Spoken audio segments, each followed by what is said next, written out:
Kenapa Bu Mega sampai sekarang masih menjabat sebagai sekjen? Dan ketua Selain umum. ketua umum, dia menjabat sekjen. Itu menunjukkan memang tidak ada orang yang pantas menjadi sekjen selain kita kan bertanya, mungkin nggak Pak Prabowo nggak ngomong dulu sama Pak Jokowi soal amnesti dan abolisi? Saya kira di situ pasti dibicarakan antar mereka berdua. Nggak mungkin lah Pak Prabowo nggak ngomong dulu sama Pak Jokowi. Abang merasa nggak ada yang rugi ya? Nggak ada. Yang rugi tetap menurut saya Hasto dan Tom Lembong.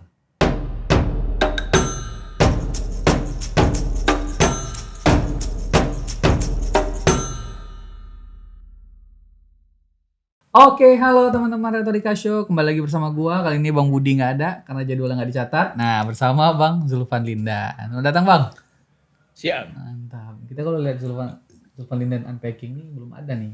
Bang Zulfan ngeluarin statement agak tajam lah untuk melihat amnesti dan abolisi. Bang, gimana Bang? Abang melihat Bu Mega kemarin nangis, Bang. Pas Hasto datang dia nangis. Gimana Bang lihatnya, Bang? Sebagai kawan lama Bu Mega, Bang. Ya biasalah terharu kan.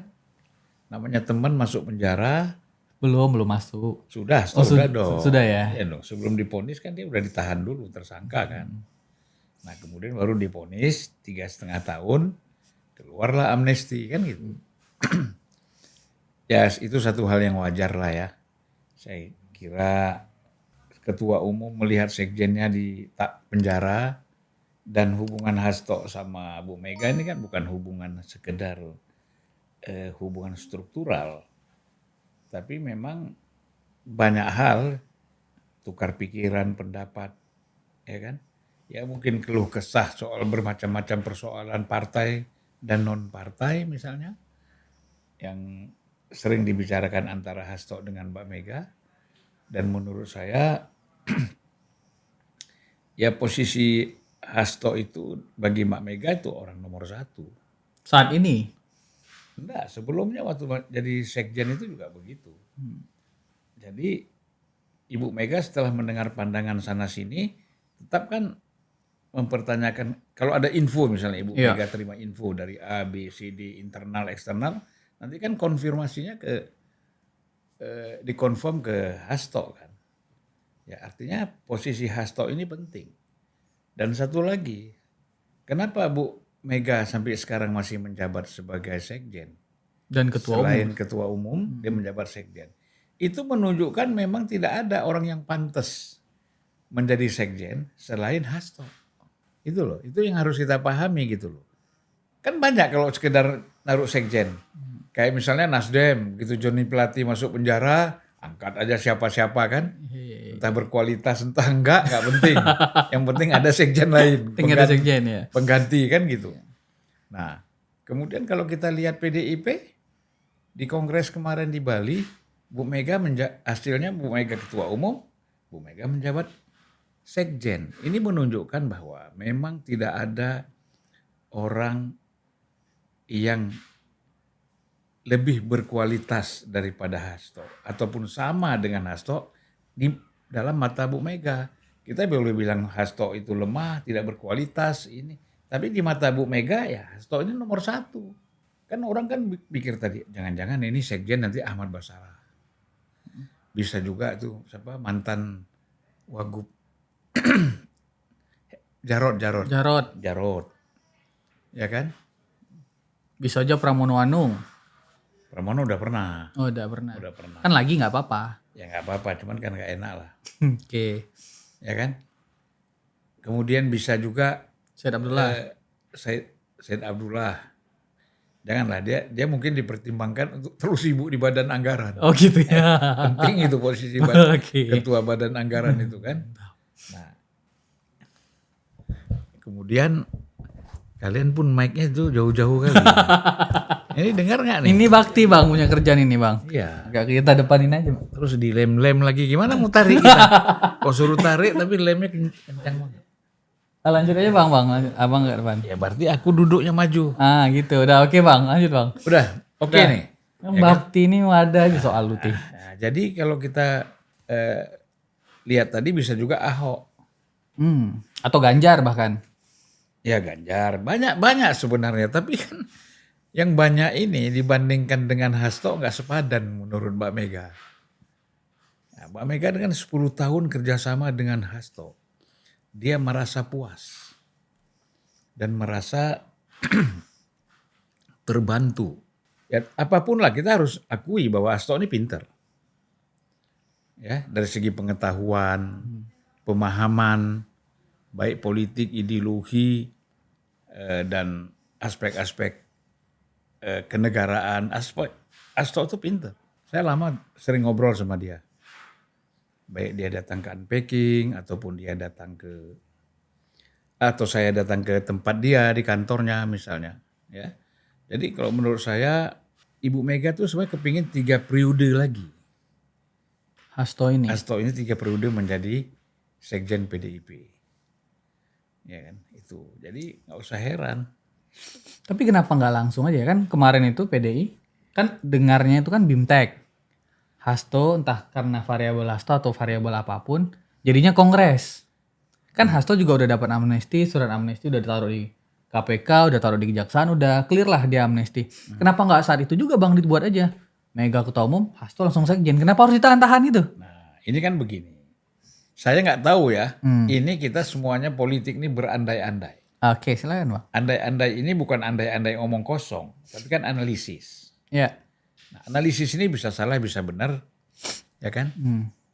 Bisa mantap atau nggak mantap, ya kan? Iya. Kalau Bang Zulfan mantap lah. Ada kemungkinan kan Pak Dasko itu membawa pesan dari Presiden ke Bu Mega dalam Kongres pada saat Kongres itu. Salah satu pesannya mungkin itu, udah Hasto jangan jadi lagi sekjen, ya kan? Ini imajinatif saya ya, Iya. jangan imajinasi saya gitu loh. Katakanlah ini semacam imajiner, boleh dong kita Boleh. berimajinasi ya kan? Biasanya yang punya imajinasi itu Bang kalau nggak dia pelaku dia korban. Nah, mungkin Bang pernah melakukan itu nggak? Lanjut Bang. Ya kan? Enggak juga. Imajinatif ini kan orang-orang yang punya pandangan filosofis. Nah, kau nih jangan pula kau turunkan imajinasi. Kau ini nggak jelas juga kadang-kadang. Yang mampu berimajinasi, itulah orang-orang mempunyai latar belakang pemikiran logika dan filsafat. Oke. Gitu loh. Oke. Ya kan? Pertanyaan-pertanyaan yang muncul dalam pikiran dia itu bisa imajinatif, tapi bisa juga nanti menjadi kenyataan dari imajinasi itu. Ya kan? Ya, misalnya Dasko di atas perintah Pak Prabowo ketemuin Bu Mega di samping selamat berkongres, ya kalau bisa Hasto kan baru dapat amnesti, ya kan? Nah, jangan dululah dijadikan sebagai sekjen, ya ditunda dulu. Gitu. Makanya akhirnya apa yang terjadi? Tapi nanti kan ada saatnya mungkin Hasto dimasukkan kembali menjadi sekjen. Kita nggak tahu kapan. Mungkin ya. Namanya aja imajinasi ya kan. Iya Bang. Nah, juga imajinasi kan. imajinasi. Oke. Tapi kan dalam pikiran orang kita berimajinasi. Tapi orang mengatakan betul juga ini. Ya kan? Oke Bang. Nah jadi Dasko ke sana misalnya menyampaikan pesan Pak Prabowo itu salah satunya ya, salah satu bukan itu aja gitu. Nah, dan saat itu kan surat keputusan dari Presiden Kepres ya kan? Kepresnya belum keluar kan? Kan baru itu kan baru pembicaraan antara DPR dengan Presiden sudah setuju ada amnesti dan abolisi untuk Tom Lembong dan amnesti untuk Hasto dan 1016 yang lainnya. Iya. 116. 116. Tapi gini loh Bang, surat itu udah ini Bang. Jadi aku baca berita Tempo. Jadi Kepres itu keluar di hari Rabu. Ya kan oleh Presiden. Di hari Kamis sudah ditandatangani oleh DPR. Jadi suratnya agak cepat memang. Kalau kita kan lihat surat pemakzulan Gibran nggak tahu di mana suratnya. Kalau ini cepat Bang. Jadi Rabu Kepresnya udah keluar. Kamis udah disetujui oleh DPR. Kabar yang ku dengar, surat itu dari istana langsung dibawa oleh Menteri Hukum. Nah, terus langsung dari istana menuju KPK, diturunin dirjen. Nih surat amnesti dan abolisi. Pergi ke kejaksaan, ngasih juga tuh surat amnesti dan abolisi. Untuk mengejar Hasto ke Bali Kongres PDI Perjuangan. Jadi suratnya udah ada. Ya. Udah sampai itu suratnya. Nah, berarti kan udah clear maksudku. Kenapa harus oke udah clear ya, Hasto memang bersalah tapi diampuni dosa-dosanya gitu. Yang pertanyaan tadi kan ya udah diampuni ya kenapa harus ditahan? Kan spekulasi orang jadinya. Apalagi Puan kemarin buat ini statement. Tunggu aja nanti ada kejutan katanya. Wah, ini kan kejutan apa nih kata Kapan statement itu? Mbak Puan kemarin ya setauku ya. Tunggu aja ada kejutan katanya.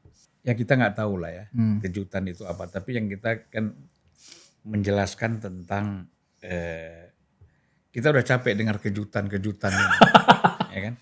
Oke Bang, oke. Yang kejutan-kejutan tapi nggak ada yang menguntungkan rakyat, kan gitu. Kejutan boleh misalnya apa? Kalau kejutan-kejutan cuman ganti jabatan, rebut-rebut jabatan capek kita, gitu. Betul nggak? Betul. Tapi Bang, satu lagi nih Bang. Masih dalam amnesti dan abolisi. Kita agak geser dikit nih. Kan banyak yang setuju, tapi banyak juga yang lebih kurang setuju sama amnesti dan abolisi. Ada yang beranggapan ini pendukung Pak Jokowi ini bakal nggak setuju ini sama amnesti abolisi nih. Kok Prabowo kayak gini sih gitu. Kok tiba-tiba tuh Bang keputusan amnesti abolisi kan? Begini, ini kan kita susah kalau bicara orang awam, relawan, Iya. ya kan. Kemudian ini kan awam. Jadi ketika kita menjadikan awam sebagai pedoman, ya kacau kita. Gitu loh. Yang harus menjadi pedoman itu kan Pak Jokowi sendiri, kemudian beberapa orang yang memang sering berkomunikasi dengan Pak Jokowi, misalnya secara intens dalam konteks membahas isu-isu yang kualitatif, tidak hanya sebatas ijazah palsu, kan gitu. Nah jadi kalau menurut saya, ini imajinasi saya lagi, kita kan bertanya, mungkin nggak Pak Prabowo nggak ngomong dulu sama Pak Jokowi soal amnesti dan abolisi ini? Nggak mungkin. Pasti Pak Prabowo, terutama saat dia datang ke Solo, Kongres PSI itu, kan dia ke rumah Pak Jokowi dulu. Nah mungkin karena di situ rame, bukan hanya berdua ngobrol, ada beberapa orang lain, ada Mensesnek, ada Menlu, ada Sekjen Partai, ada yang lain-lain, maka mungkin agak umum. Kemudian di penutupan Kongres PSI juga nggak sempat ngomong dong. Nah, oleh karena itu ketemu lagi ketika berdua makan bakmi godok itu. Saya kira di situ pasti dibicarakan antar mereka berdua. Nggak mungkin lah Pak Prabowo nggak ngomong dulu sama Pak Jokowi. Iya kan? Artinya pasti yang mereka bahas itu adalah salah satunya amnesti dan abolisi. Ya satu. Kedua untung rugi negatif positifnya kan gitu. Banyak hal yang mereka bahas.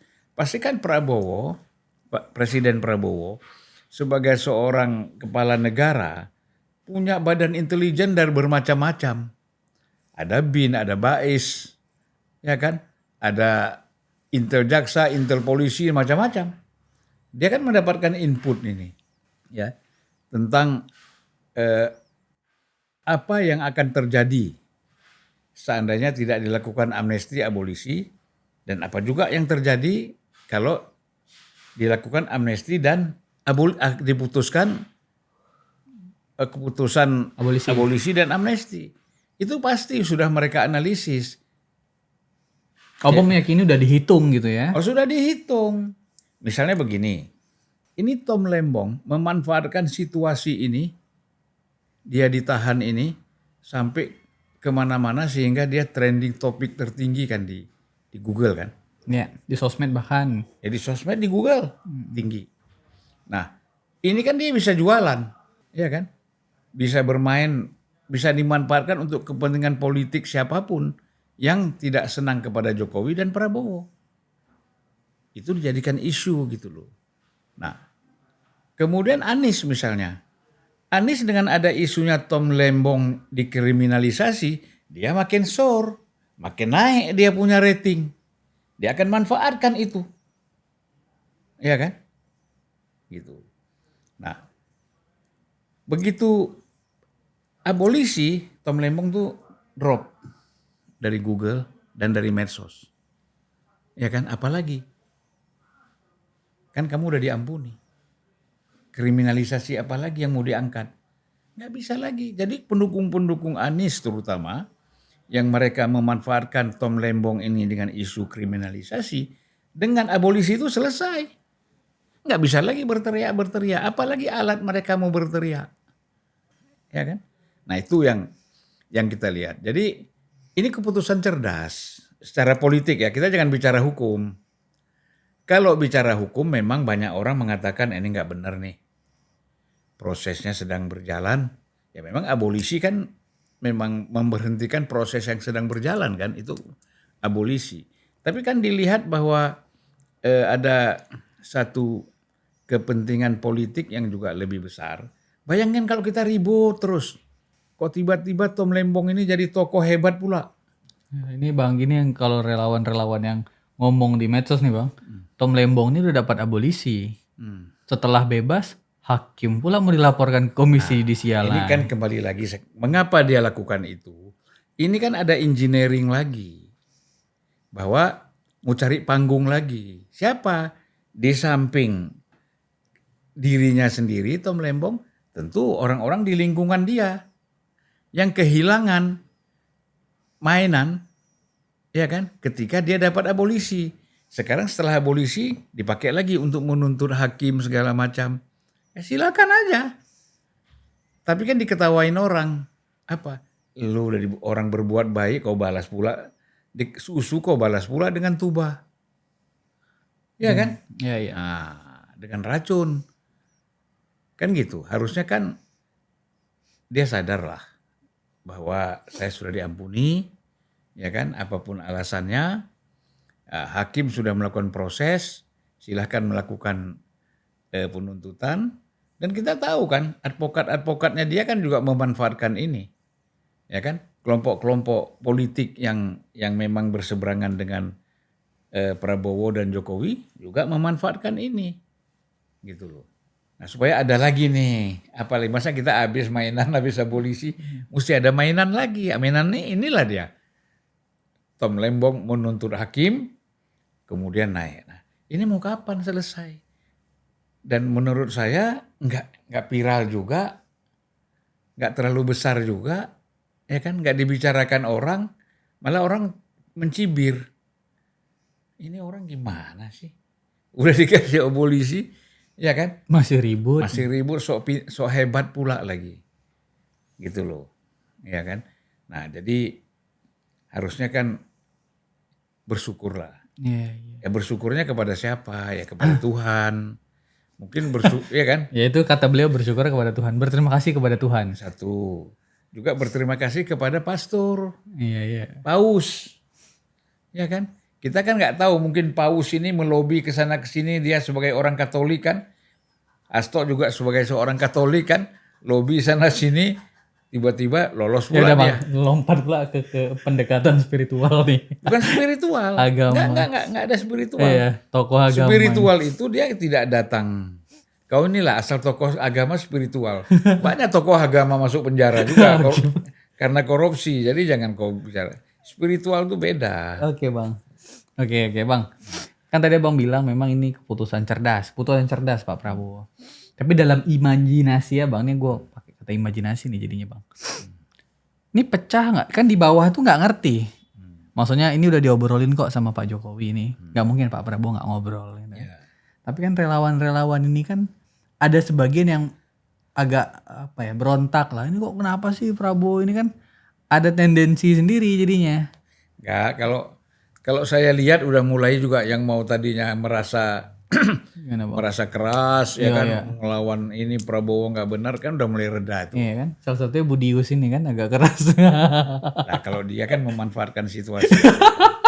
Nah jadi kalau saya lihat mulai Gimana Bang? mereda karena komunikasi itu kan lama-lama sampai juga, Ya.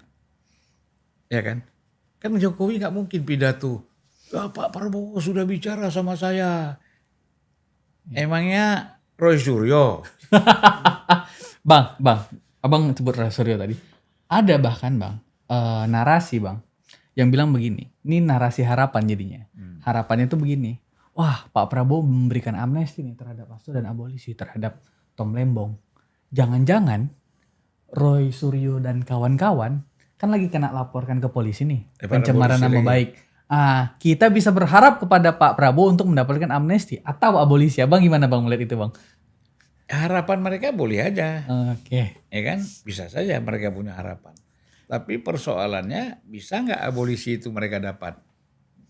Dan Pak, ini kan artinya gini, ini kalau kayak begitu Iya. orang nganggap Pak Prabowo ini nggak serius. Ini di sini baru orang akan menilai ini mempermainkan hukum ini, nggak boleh, iya kan? Karena sudah melakukan macam-macam fitnahan, tuduhan misalnya kan, gitu loh. Nah ini kan privilege-nya Pak Jokowinya kan harus dipikirkan juga, gitu loh.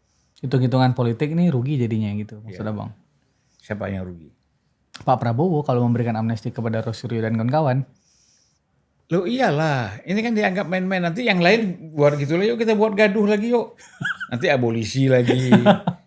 Lama-lama aborsi.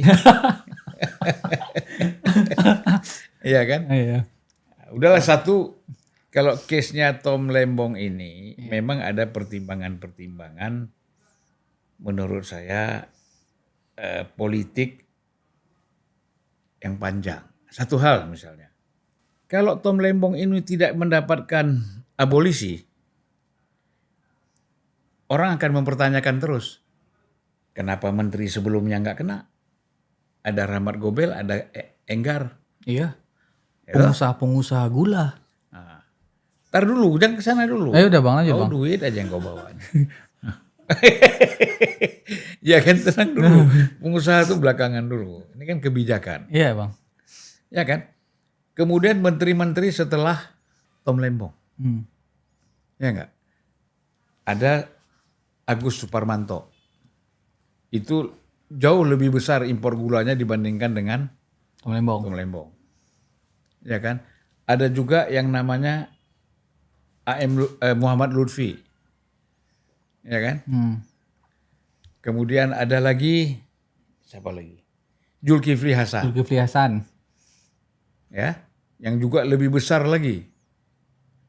Nah, ini kan bisa kena nih.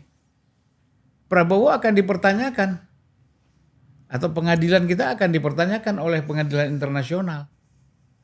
Mengapa hanya Tom Lembong yang impor gula lalu dihukum, padahal kuantitinya lebih kecil? Mengapa menteri-menteri yang lain tidak? Ini memusingkan juga nih hal-hal isu seperti ini kan gitu akan bergulir. Oke, di dalam negeri tidak dianggap biasa, tapi di dalam dunia internasional, dalam pergaulan Pak Prabowo dan lain-lain dengan dunia internasional akan dipertanyakan. Di mana letak keadilannya? Gitu nggak? Oleh karena itu, satu, kedua, di antara ada lagi Erlangga Hartarto kan, dan ini kan kawan-kawan koalisi politiknya pemerintah, Kim ini kan, Kim Plus. Ini kan merembet kemana-mana bisa kacau. DPR-nya bisa goyang. Jadi saya pikir ini memang sudah dipertimbangkan secara matang dan panjang. Secara politik ya, efek-efek dari abolisi ini. Atau efek-efek dari proses amnesti. Proses perjalanan hukum yang terhadap si Tom Lembong. Nah. Bang Zul, kan saya mempercayai Bang Zul, setiap keputusan itu pasti ada pihak yang dirugikan, pasti ada pihak yang diuntungkan. Kalau kita hitung, yang dapat amnesti untung, yang dapat abolisi untung. Pak Jokowi ya posisinya netral karena nggak ikut-ikutan, palingnya sebagai bahan diskusi antara Pak Prabowo dan Pak Jokowi. Pertanyaannya, siapa yang paling dirugikan di sini, Bang Zul? Untuk amnesti dulu, di amnesti itu diberikan kepada Hasto. Siapa pihak yang paling dirugikan? Menurut saya nggak ada yang dirugikan. Ini amnesti. Iya amnesti. Amnesti terhadap Hasto ya. Siapa yang pihak yang paling dirugikan? Kalau saya bilang abolisi, yang paling dirugikan para pendukung Tom Lembong. Kenapa bang? Ya, Padahal dapat abolisi kenapa? Bukan, pendukung ini kan dia nggak berpikir Tom Lembong itu bebas atau enggak 5 tahun atau 10 tahun. Yang penting Tom Lembong bisa dijadikan sebagai alat politik untuk memperkuat posisi kawan-kawan ini gitu loh. Nah, jadi mereka sekarang dengan dapat abolisi, Tom Lembongnya juga sebenarnya rugi. Abolisi ini kan menegaskan bahwa kamu itu memang salah secara hukum, makanya saya kasih abolisi. Kamu diampuni. Isu kriminalisasi selesai. Iya kan? Amnesti Hasto juga begitu. Oh, dikriminalisasi begini, macam-macam lah isunya, ya kan? Seolah-olah dia tidak melakukan sesuatu tapi dikriminalisasi dalam kasus Harun Masiku. Dengan dikasih amnesti kan pengampunan. Iya kan? Tapi kalau pejuang sejati, saya nggak mau. Gitu dong. Ini kan pejuang-pejuang salon. Dapat amnesti abolisi senang, gembira. Kalau pejuang benar, dikasih amnesti abolisi nggak mau saya. Silakan tahan saya 10 tahun. Kalau memang salah, salah. Nah itu pejuang namanya, ya kan? Kalau ini bajuang. Itu bukan itu namanya bajuang, Pak. Kalau habis bajuang bajuden mah. Bukan bajuang. Bang, tapi ada yang bilang begini, Bang. Ini analisa juga. Gue nonton podcast politik ini, Abang tanggapi. Yang paling dirugikan dengan diberikannya amnesti dulu sebelum masuk abolisi. Amnesti terhadap Hasto adalah kubunya Mbak Puan di PDI Perjuangan. Kan kita tahu ada kubunya Prananda bersama Hasto, ada kubu Mbak Puan dan kawan-kawan gitu ya. Ketika Hasto dapat dan bebas, wah, Mbak Puan menjadi pihak yang paling dirugikan. Kata analis ini. Alasannya adalah, wah berarti kubu Mbak Puan gak bisa lebih jos lagi nih untuk mengambil kepemimpinan ketua umum dan sejajarannya gitu. Ini masih tertahan di Hasto yang karena kan kayak yang saya bilang Bang, kekuasaan semakin tinggi kan semakin alone, semakin sendirian. Sehingga Bu Mega hanya mendengar kata Hasto. Gak bisa disentuh oleh siapapun. Jadi simpulannya, wah di paling merugikan nih Mbak Puan nih. Gesturnya kan Abang lihat sendiri waktu Hasto datang ke Bu Mega nangis. Pas salaman kan, wah Prananda berdiri, salaman Hasto. Mbak Puan cuma duduk aja. Orang mulai tuh kan membaca, oh ini kayaknya Mbak Puan paling dirugikan. Abang gimana membacanya Bang? Kalau dirugikan enggak sih, mungkin ya ada rasa kecewa pasti ada, ya kan? Karena Ibu Mega mau Hasto dapat amnesti atau tidak dapat amnesti, dia tetap kekeh dialah ketua umum. Dan kalau Hasto pun tidak dapat amnesti, dia tetap menjabat sebagai sekjen, bisa. Yang lain dioperasionalkan oleh wakil-wakil sekjen, nggak ada masalah.